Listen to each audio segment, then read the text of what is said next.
assim, a minha visão é o seguinte, primeiro, a Libertadores devia ter menos clubes para que realmente nas oitavas aconteçam esses confrontos que podem acontecer com o Flamengo. Porque vai ser mais uma fase, teoricamente, igual à primeira, né?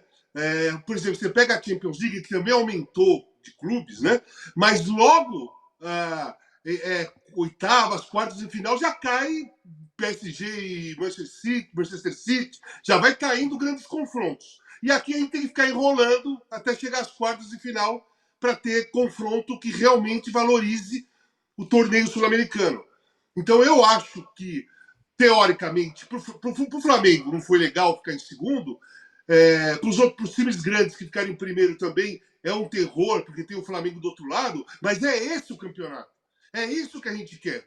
O torneio ser valorizado é isso, sabe? É ter Flamengo e Atlético, Flamengo e Palmeiras, Fluminense e Atlético, São Paulo, enfim, River. É esse o torneio. O torneio sul-americano, a Libertadores só vale quando tem esses jogos, né? Se a gente ficar indo para a segunda fase, é The Strongest e Flamengo. Pô, isso aí é jogo de primeira fase. Não é jogo de segunda, não é jogo de oitavas de final de competição continental. Então eu gostei, não porque é o Flamengo, mas eu gosto que quando algum time pesado não fique em primeiro para ter a possibilidade de ter um grande jogo nas oitavas de final. Eu acho que o torneio é esse. O torneio é esse tipo. E olha que eu vou te falar. O Flamengo ficou em segundo. Se cair Flamengo e Fluminense, Atlético, Palmeiras ou possivelmente São Paulo, e aí, o time que passar desse confronto, chega enorme para as quartas de final. Uhum. Porque os outros vão jogar com um time fraquinho, igual como se fosse a primeira fase. O que muda? Você sai. O que muda? Você acabar de jogar contra o Palestino, estou dando um exemplo, passa e pega o The Strongest. Muda o quê na competitividade do time? Na sua preparação mental para tentar ganhar um título? Não muda nada. Absolutamente nada. Vai mudar porque o Flamengo vai jogar a segunda fora e a primeira em casa, né? Contra qualquer um desses. Mas quem sai grandão é aquele que passa já de cara para um competidor, para um concorrente enorme para disputar o título. Então eu vejo com bons olhos essa classificação do Flamengo, podia ser o Palmeiras, o São Paulo pode pegar segundo também, né? Então é assim, eu vejo com bons olhos quando acontece isso, porque eu quero ver jogo, eu quero ver competição, quero ver time grande se batendo para ganhar um torneio continental, sabe? Porque a primeira fase, vou te falar, é um monte de jogo ruim. A grande maioria dos jogos da primeira fase de todos os grupos são jogos ruins ou facílimos, né? Na maioria das vezes, totalmente desequilibrados, porque é muito desproporcional esse número. A América do Sul não tem esse número de times que tem hoje na Libertadores para se fazer um torneio de alto nível. Não tem. Tem um monte de times que disputam a Libertadores que, na realidade, é time de Sul-Americana. Então eu prefiro que aconteça confronto mesmo gigante logo de cara. Boa, Casão. Quer ver o circo pegar fogo, em outras palavras? Como Não, bom não rock é, and não roll. é, É não isso, é é que bom. eu quero ver City e PSG. Eu não quero Isso, ver perfeito. City, eu não quero ver City e Copenhague nas oitavas. É claro, é verdade, É. você tem razão. Tem razão. O Casão está se preparando para mostrar a relíquia do rock no fim do programa, então preparem-se. Por isso que ele está nessa pegada on fire, vendo o circo pegar fogo. Vou passar para a Alice uma outra questão, que é a do Gabigol, mas antes, o Dudu Campos, Arnaldo, ele faz a seguinte pergunta que só você pode responder, que é o homem das tabelas. Quando é o sorteio? Eu não sei ainda. Teria uma data prévia, só que aí com os jogos adiados de Grêmio Internacional foi postergado. A ideia da Conmebol é fazer antes da Copa América, mas agora não tem uma data ainda certa para o sorteio. Perfeito. E o Reginaldo Assim Oliveira como fala, da Copa do Brasil, aliás. O Reginaldo Oliveira fala, esses caras aí parece papo de recreio de colégio. É exatamente isso, meu amigo. Nós estamos aqui num grande recreio de colégio, somos jovens. Jovens, certo? Então, continue aí com a gente. Ô, Alicia, ontem o jogo também marcou, como lembrou o Arnaldo, a primeira vez que o Gabigol reapareceu no Maracanã depois da treta toda. E o Tite falou sobre o assunto. Vamos ouvir. Cadê ele? Você falou sobre essa recuperação do Alan, né, que foi um processo que você trabalhou, a comissão técnica, todo mundo trabalhou com ele. E eu queria te perguntar sobre o Gabriel, né? Ele vem de uma sequência que ele ficou suspenso. Como é que tem sido esse trabalho com o Gabriel para tentar recuperar o Gabriel? Nos últimos jogos ele acabou não entrando em campo. Vocês estão fazendo algum tipo de trabalho com ele? Como é que está sendo isso? O mesmo processo, o mesmo trabalho, claro que com as características diferentes, né? Não igualdade e equidade, mas do dia a dia, das participações, do trabalho do Alan, dele e da demais equipe em produzir para que eles estejam no mais alto nível. Rapaz, sucinto o Tite, hein? Só a cara que ele ficou ouvindo a pergunta sobre o Gabigol, Balícia, me dá a impressão que tudo que o Flamengo quer, se o Flamengo pudesse guardar o Gabigol ali num armário, trancar e falar, fica aqui, Gabigol, até acabar a Libertadores, depois a gente vê o que até acabar seu contrato, você não aparece mais, fica aí bem escondidinho, é tudo que o Flamengo queria, parece nesse momento, que o Gabigol apareça pouco, me parece. O que você acha? Pois é, a entrevista, essa resposta do Tite é uma coisa rara, né? Que é o titez sucinto, né? Porque é o mais puro titez, é equidade, igualdade, que não quer dizer nada, né? Mais sucinto. Eu até coloquei no finalzinho ali da minha coluna ontem, assim, 3 destaques para mim, né, da partida. Um é o quanto o Pedro é um atacante estupendo, né? Porque com erro do adversário, sem erro do adversário, nem todo mundo consegue aproveitar, e ele consegue, né? Ele tem um domínio de bola, uma presença de área incríveis. A entrada do Bruno Henrique foi absolutamente criminosa, né? Então prejudica o Flamengo e por pouco não quebra a perna do adversário. E no lugar que o Gabigol já era, né? O Gabigol praticamente dá para selar o fim dele no Flamengo, não só por toda essa questão extra-campo, mas porque ele claramente não é uma opção para o Tite. Ele é um cara que não resolve. Ele é um cara que você não põe quando o Flamengo precisa do resultado, quando o Flamengo precisa botar alguém em campo para fazer a diferença, e não põe quando o resultado está garantido. Então o Tite fez 5 alterações, o jogo ganho, e o Gabigol não entrou. Então isso é um sinal de quê? É um sinal de que ele é um cara com que um treinador não conta. É um cara que não faz a diferença para o treinador. E aí isso diz muito sobre a importância dele no elenco. Né? É um elenco que agora tem o Lohan, né? Eu concordo que o Flamengo é um time que precisa pensar em se reforçar, talvez ali na lateral direita, pensar em algumas opções, mas o fato é que o Tite tem olhado para outros jogadores antes de olhar para o Gabigol. Né? Então, num jogo em que o maior destaque relacionado ao Gabigol foi o seu sósia, que precisou fazer a barba ali na arquibancada, porque percebeu que o Gabigol tinha mudado o visual de novo, isso diz muito sobre a situação do Gabriel. Né? É um cara que não consegue entregar dentro de campo e fora de campo faz besteiras constantemente. Então, o destino dele parece bem selado, né?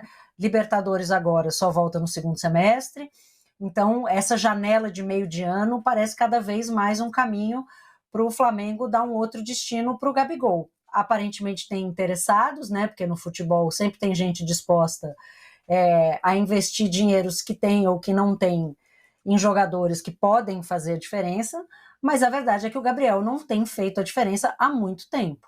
Né? Ele não consegue, já aí há mais de um ano e meio, ser um fator diferencial no Flamengo. E aí ontem, para mim, foi a prova.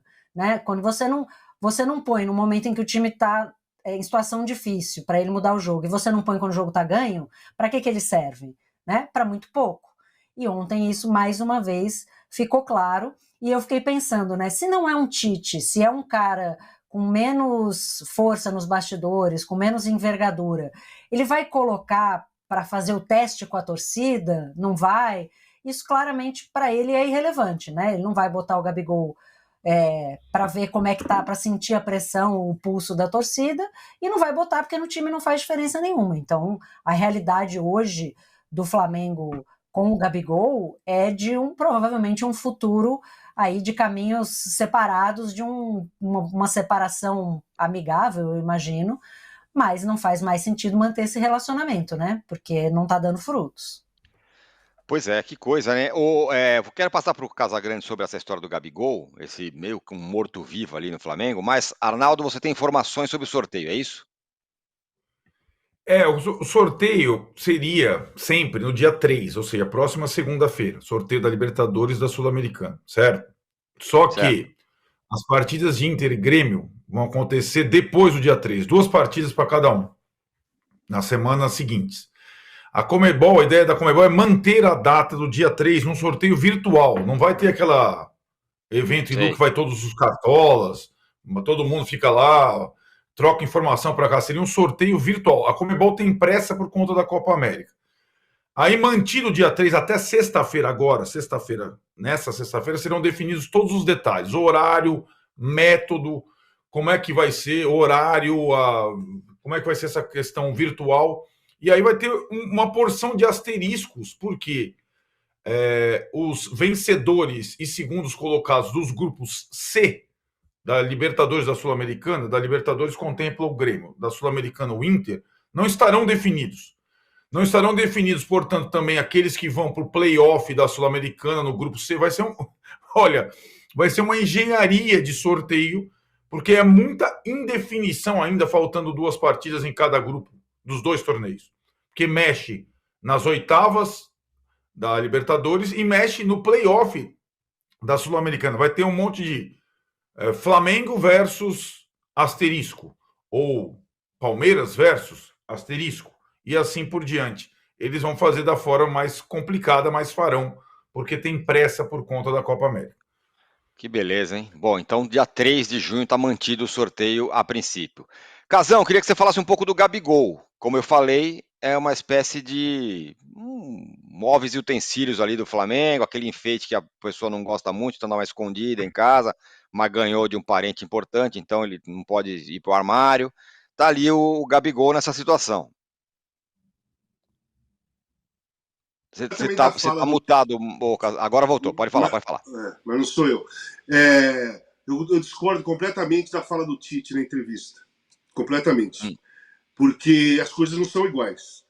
A recuperação do Alan foi física, clínica.